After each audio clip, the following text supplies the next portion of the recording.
अस्सलाम वालेकुम वरहमतुल्लाहि वबरकातुहू। आज जुमातुल मुबारक है। जो आज हमने देग बनवाई थी वो मदरसे में भेज दी गई है और कुछ हमने अपने बच्चों के लिए इधर घर के लिए रखी है, तो वो हमने काम डन कर चुके हैं। तो सबसे पहले जो मैं आज अपने बच्चों को बात बताना चाह रही हूँ ना, कि ये एक सारे लोगों के लिए भी एक मैसेज है और जो मेरे अपने प्यारे उन लोगों के लिए भी एक मैसेज है। पिछले संडे को मौलाना तारक जमील के बेटे आसम जमील की डेथ हो गई। आप यकीन करें, ये सदमा बहुत बड़ा सदमा है उनके लिए तो है, लेकिन जो हम लोग मौलाना साहब से प्यार करते हैं, उनके बताई हुई बातें हमारे दिल पे असर करती हैं, तो बड़ा गम, बड़ा रंज। आप यकीन करें, कल से जब से मैंने उनके वो दुआ और उनका जो बयान सुना है, मैं खुद से इतना रोई हूँ, इतना दिल भर भर के आया है कि वाकई ये एक नाकाबिले तलाफ़ी नुकसान है। पेरेंट्स का चले जाना या औलाद का चले जाना ना, ये वही दुख समझ सकता है जिस पे बीतती है ना।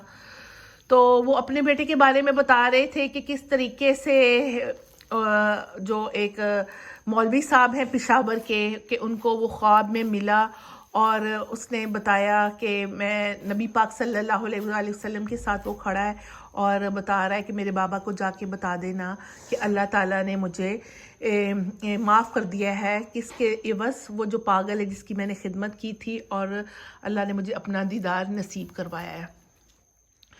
तो उस मौलवी साहब का मौलाना साहब को मैसेज आया, उन्होंने बताया कि मैं नबी सल्लल्लाहु अलैहि वसल्लम की बारगाह में रोज़ाना 1 लाख मरतबा दुरूद शरीफ भेजता हूँ और बहुत मरतबा मुझे नबी सल्लल्लाहु अलैहि वसल्लम की ज़ियारत हुई है। तो ये बात बताने का मकसद ये है कि जब अपने प्यारे दुनिया से चले जाते हैं तो अल्लाह जो 70 माओं से बढ़कर प्यार करता है, वो किसी ना किसी रास्ते से आपको ज़रूर कोई हिंट देता है कि जो आपके अपने प्यारे दुनिया से गए हैं वो वहाँ पे कितने खुश हैं। तो मैं पहले इस बात को कंप्लीट कर लूँ, फिर मैं आगे अपनी बात करूँगी इंशाल्लाह। कि ना उसने फिर मौलाना तारक जमील ने बताया कि हमारे गांव में एक पागल है और जिसकी वो जो आसिम बच्चा है वो किस तरीके से उसकी देखभाल करता था, कितना प्यार करता था, किस तरीके से अपनी गाड़ी में बिठा के उसको ले जाता था, उसको नलाना दलाना खिलाना पिलाना। और इसके अलावा एक मरतबा उसके पाँव में कितना ज़ख़म हो गया था और 15 दिन उसने उसको अपने पास रखा, अपने घर में रखा और नौकरों की तरह उसकी खिदमत की। तो देखें अल्लाह ताला ने किस तरीके से उसकी नेकी को कबूल किया। और पेशावर में उस मौलवी साहब को ख्वाब आई और फिर उसने ये ख्वाब जो है वो मौलाना तारक जमील से शेयर की। तो ये चीज़ें जो है ना, ये अल्लाह दिखाता है कि अगर आपने कोई नेकी की है तो वो नेकी रायगा नहीं जाती। तो इसी बात से मैं अपनी बात आपको बताती हूँ कि जब 2013 में मेरी अम्मी जान की डेथ हुई, यकीन करें मेरी तो दुनिया ही उजड़ गई थी। मुझे तो ऐसा लगता था कि मेरा दुनिया में अब कुछ रहा ही नहीं है। मैं इतनी तकलीफ़ में थी कि मैं आपको बता नहीं सकती कि मेरे ऊपर कितना वो रंज का पहाड़ था। अम्मी की डेथ को मेरे ख्याल में 2 या 3 दिन या 4 दिन गुजरे होंगे कि मुझे ख्वाब में अम्मी जान मिलती हैं।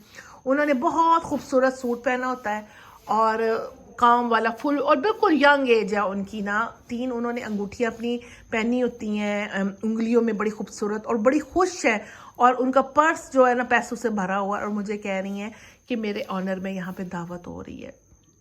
तो यकीन करें जब हम अपने प्यारों को इस कंडीशन में देखते हैं तो बड़ी खुशी होती है।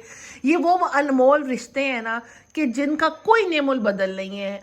मैं आपको बता नहीं सकती, ये जो दुरूद शरीफ की महफिल है, ये जो खाने का काम है, ये किस वजह से है। ये इसी वजह से जब मेरी अम्मी दुनिया से चली गई तो मुझे किसी सूरत पे चैन नहीं था। मुझे समझ नहीं आ रही थी मैं किस तरीके से अपने गम को कम करूँ ना। जब तक मैं जाए नमाज पे रहती थी तो तब तक मेरे ऊपर सुकून रहता था, लेकिन जो ही मैं जाए नमाज से उठती थी ना तो मेरे ऊपर ऐसे गम का पहाड़ टूट पड़ता था। फिर इस तरीके से मैंने अपने आप को अल्लाह के साथ जोड़ा। अपने कोशिश ये की मैं ऐसे काम करूं जिससे मेरी अम्मी जान को सवाब पहुंचे, और इसके साथ साथ दुनिया में जितने भी मुसलमान जा चुके उन सब के साले सवाब के लिए ना। अब ये जो खाने का काम हम डेली बेसिस पे करें, ये भी हज़रत आदम से लेके अब तक जितने मुसलमान दुनिया से जा चुके उन सब के साले सवाब के लिए, और ख़ुसूसी अपनी अम्मी जान के लिए। तो मैं आज अल्लाह ताला से ये दुआ करती हूँ कि अल्लाह ताला आसम जमील के दर्जात को बुलंद करना, और जितनी भी हमने इबादत کی اللہ اس کا ثواب اس کو ضرور پہنچانا، اس کی قبر کو جنت کے باغوں میں سے ایک باغ بنانا، اور مولانا صاحب کو اللہ زندگی سے تندرستی عطا کرنا، اور ان کی پوری فیملی کو اللہ تعالیٰ صبر جمیل عطا کرنا، ان کو ہمت، حوصلہ، طاقت عطا کرنا۔ اللہ اللہ اللہ جب ہم اس دنیا سے جائیں آپ ہم سے راضی ہو جانا، اللہ آپ ہم سے راضی ہو جانا، اللہ آپ ہم سے راضی ہو جانا، اللہ آپ ہمیں اپنا دیدار نصیب کرنا، اللہ آپ ہمیں دیدار نصیب کرنا، نبی صلی اللہ علیہ وآلہ وسلم کی شفاعت نصیب کرنا، اللہ ہمارے ہر اچھے عمل کو اللہ قبول کر لینا، آمین ثم آمین۔ لے جی ہمارے چاول آ چکے ہیں، باقی ہم نے مدرسے کو بھیج دیے ہیں، اور یہ ہم اپنے بچوں کو کھانا دیتے ہیں۔ تو بس اللہ تعالیٰ ہمیں اپنے راستے میں قبول و منظور فرمائے، آمین ثم آمین۔ لے جی کھانے کا کام ہم نے ڈن کر لیا ہے، اور یہ بچے ماشاءاللہ سے کھانا کھا رہے ہیں۔ یہ دیکھیں جی کیسے لگے بچے پارٹی چاول؟ چلے جی اللہ تعالیٰ ہم سب کو قبول و منظور فرمائے، اور اللہ تعالیٰ ہمیں ذکر کی توفیق دے، اللہ تعالیٰ شکر کی توفیق دے، اللہ درود والی زبان دے، اللہ اپنے راستے میں قبول کرے، آمین ثم آمین۔